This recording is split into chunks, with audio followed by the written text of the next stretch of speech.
Hello दोस्तों, स्वागत है आपका हमारे चैनल पे। दोस्तों अभी इस वक्त बहुत सारे जहाज, बहुत सारे फाइटर जेट्स को तैनात कर दिया गया स्ट्रेट ऑफ हॉर्मुज पे। आखिरकार जिस स्ट्रेट ऑफ हॉर्मुज को खुलवाने की बात किया जा रहा था, यहाँ पे अचानक से इतने ज़्यादा फाइटर जेट्स यहाँ पर क्यों यहाँ पे तैनात किए गए, इतने ज़्यादा मरीन्स यहाँ पर जो आपको नज़र आ रहे हैं वो क्यों तैनात हुए हैं और क्या मकसद है इस मरीन्स का स्ट्रेट ऑफ हॉर्मुज पे आने का।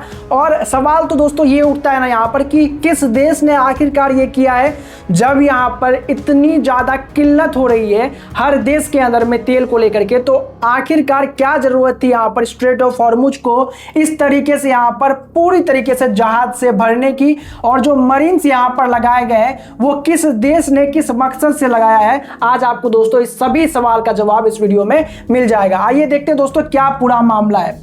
दरअसल दोस्तों यहाँ पर ट्रंप के द्वारा एक ट्वीट नजर आया था। जब आप ये ट्वीट को देखेंगे यहाँ पे तो साफ नजर आता है कि ट्रंप ने 48 घंटे का समय यहाँ पे दिया हुआ था ईरान को कि किसी भी तरीके से उसको जो भी करना है करे, लेकिन स्ट्रेट ऑफ हॉर्मुज को खाली करके दे और वहां से जितने भी शिप्स नहीं जा पा रहे, नहीं निकल पा रहे, सबको यहाँ पर निकलने के लिए दिया जाए। अगर ऐसा नहीं होता है तो फिर यहाँ पर जो है यूनाइटेड स्टेट्स ऑफ अमेरिका जो है वो जितने भी यहाँ पर पावर प्लांट्स हैं ईरान के अंदर में सब पे हमला करेगा और बहुत ही मजबूती से हमला करेगा।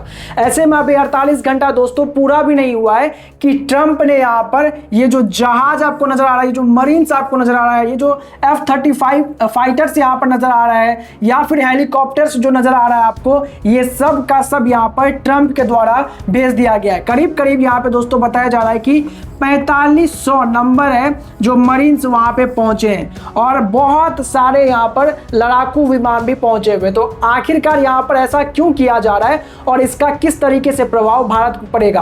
क्या ये चीजें जो हो रही है इससे भारत का फायदा होगा या यूएस एक बार फिर से अपना उल्लू सीधा करवाने के लिए पूरे विश्व का नुकसान करने पे उतर चुका है? आइए उसको देखते हैं और समझने की कोशिश करते हैं। दरअसल यहाँ पर आपके सामने दोस्तों नजर आएगा कि ये जो एरिया है वहां पे बहुत ज्यादा पहले, अगर आप युद्ध से पहले की बात करेंगे तो लगभग यहाँ पर 140 के आसपास में एक दिन में जहाज पास होते थे, लेकिन अब इसका संख्या घट करके 4 और 5 हो गया है दोस्तों। ये बहुत कम है। इसकी वजह से यहाँ पर जो है तेल की मात्रा या फिर एलपीजी की जो किल्लत है आपके देश में नजर आ रही होगी। ऐसे में यहाँ पर क्या हुआ है कि ये जो क्रूड ऑयल है इसका धीरे धीरे करके जो पहले यहाँ पर एक बैरल जो आपको नजर आ रहा है इसका दाम $80 के आसपास होता था, अब वही चीज यहाँ पर $120 में मिल रहा है। यानी कि महंगाई ने अपनी सारी सीमा को तोड़ दिया है। स्थिति बहुत ज्यादा यहाँ पे खराब है।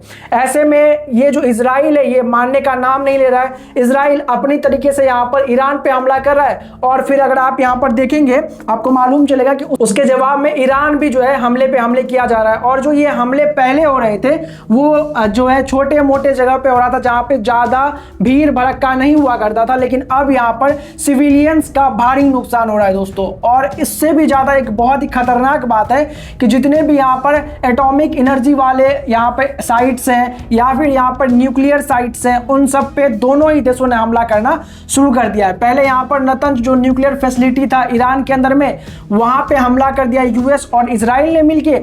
अब यहाँ पे ईरान ने भी दिमोना पे हमला कर दिया, जो कि बताया जाता है इजराइल का न्यूक्लियर फैसिलिटी वहां पे रन होता था, वहां पे परमाणु का जो है रिसर्च किया जाता था। ऐसे में ये सब जब हमला हुआ तो आपको बता दें कि इसका सीधा प्रभाव यहाँ पर इतना ज्यादा बुरा पड़ा कि इसके वजह से आपको बता दें कि पूरी तरीके से जो ये ईरान है उसने ये फैसला किया कि हम स्ट्रेट ऑफ हॉर्मुज को अब जो है बंद करके ही मानेंगे। अब ये खबर जैसे ही यहाँ पर लगा इजराइल को और यूएस को, उन सब ने यहाँ पर पूरी तरीके से फील्डिंग सेट कर दी।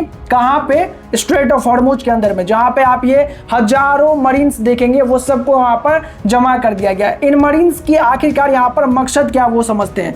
यहाँ पे जो है दोस्तों आपको ईरान नजर आएगा। अब क्या काम है, ये सारे जो मरीन्स यहाँ पे जमा हुए हैं इनका काम ये है कि ईरान ने जितने भी यहाँ पर अपने सोल्जर्स को बिठा के रखा हुआ है इन सबको यहाँ से जो है खदेड़ के भगाने का मकसद है इनका। और जब यहाँ पे ये भाग जाएंगे तो वहाँ पे कब्जा हो जाएगा फिर से अमेरिका का और यहाँ से सुचारू रूप से फिर से यहाँ पर जहाज निकल पाएगा। ये तो ट्रंप का कहना है, लेकिन सच्चाई क्या है? क्या ऐसा कुछ ट्रंप करेगा या फिर नहीं करेगा? और क्या यहाँ पे ट्रंप सिर्फ इसी मकसद से वहां जा रहा है, ये समझते हैं। और क्या इससे इंडिया का नुकसान है या फिर फायदा है, वो भी आज आपको दोस्तों यहां पर मालूम चलने वाला है। अगर आप यहां पर देखने की कोशिश करेंगे दोस्तों, इन सभी मामलों के अंदर में भारत की क्या स्थिति है वो समझिए। भारत दोस्तों अभी फिलहाल यहां पर हर तरीके से सेफ है। उसकी बातचीत यहां पर रसिया से होनी स्टार्ट हो गई है तेल को लेकर के। ईरान से उसने बात कर लिया क्योंकि उस पे से जो सेक्शन था वो हटा दिया गया है ऑयल को खरीदने और बेचने का। तो ऐसे में यहाँ पर ईरान से डायरेक्ट बातचीत करना शुरू कर दिया इंडिया। लेकिन अब अगर इस एरिया में जो यहाँ पर स्ट्रेट ऑफ हॉर्मुज है, यहाँ पे अगर युद्ध होता है और मरीन्स यहाँ पे पहुंचते हैं, तो इससे यहाँ पर अगर 1-2% भी चांसेस हैं कि बहुत ज़्यादा नुकसान करना अगर ईरान ने स्टार्ट कर दिया अमेरिका का, तो फिर यहाँ से अमेरिका को भागना पड़ेगा। और अगर इस बार यहाँ से भागा तो ईरान पूरी तरीके से ये स्ट्रेट ऑफ हॉर्मुज को बंद कर देगा। और इस परिस्थिति में भारत पूरी तरीके से फंसेगा। ना सिर्फ दोस्तों भारत फंसेगा, बल्कि उसके साथ साथ जो यहाँ पे इतने सारे देश हैं जिनका भी यहाँ पर आयात और निर्यात स्ट्रेट ऑफ हॉर्मुज पे डिपेंड करता है, वो सब के सब बुरी तरीके से यहाँ पे फंस जाएंगे। उनके देश की महंगाई जो है आसमान छूने लगेगी। और जो तेल वगैरह की कीमतें है दोस्तों, अभी तो आपको नजर आएगा कि यहाँ पर जहाज आ जा रहा है इंडिया के अंदर में, लेकिन आने वाले समय में ये जो क्रूड ऑयल का बैरल है जो अभी यहाँ पर लगभग $120 हुआ है वैश्विक बाजार के अंदर में, ये लगभग यहाँ पर दोस्तों $200 के आसपास जाएगा। और जैसे ही ये $200 होगा दोस्तों, तेल की कीमत यहाँ पर जो है आपको भारत के अंदर में 300 के आसपास में नजर आएगी। और यही दोस्तों यहाँ पर सबसे बड़ा ड्रॉबैक है जो कि यहाँ पर यूएस जो कर रहा है इतना बड़ा गैम्बलिंग, उसकी वजह से हो रहा है। अब यहाँ पे कहीं ना कहीं इंडिया को भी फैसला लेना पड़ेगा, जहाँ पे यूएस को, ईरान को और इजराइल को इस बात के लिए मनाना होगा कि अब यहाँ पर इनको युद्ध का जो जिद है उसको छोड़ना पड़ेगा और एक जो है बीच वाले रास्ते पे आना पड़ेगा। ऐसे में दोस्तों भारत की भूमिका बहुत ज्यादा बढ़ जाती है, जैसे कि बाकी देश भी कह रहे हैं कि भारत को अब यहाँ पे जो है शांति समझौता के लिए आगे बढ़ना ही होगा। ऐसे में दोस्तों एज अ भारतीय नागरिक आपको क्या लग रहा है कि क्या करना चाहिए भारत को, कमेंट करके जरूर बताएं। वीडियो को लाइक और चैनल को सब्सक्राइब करना बिल्कुल ना भूलें।